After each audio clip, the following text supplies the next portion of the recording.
Hello, and welcome back to Scrum Study course on the Guide to the Scrum Body of Knowledge, or the SBOK Guide. In this section, we will look at the best way to use the SBOK Guide. But before that, let's review some foundation material. The SBOK Guide is a reference and knowledge guide. It is used by experienced Scrum practitioners and other product and service developers, as well as persons with no prior experience or knowledge of Scrum or other project management frameworks.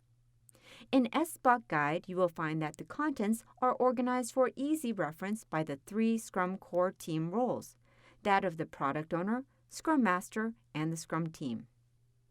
The content for each Scrum core team role is identified in the Role Guide section. A Roles Guide provides direction regarding the relevance of each section in the chapter to the Scrum core team member.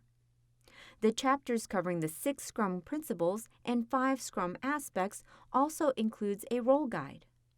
What's more, in order to facilitate the best application of the Scrum framework, the SBOK Guide has clearly differentiated mandatory inputs, tools, and outputs from non-mandatory or optional ones. In the SBOK Guide, the inputs, tools, and outputs denoted by asterisks are mandatory, while others with no asterisks are optional. It is recommended that persons being introduced to Scrum focus primarily on the mandatory inputs, tools, and outputs, while more experienced practitioners should read the entire fundamental process phases.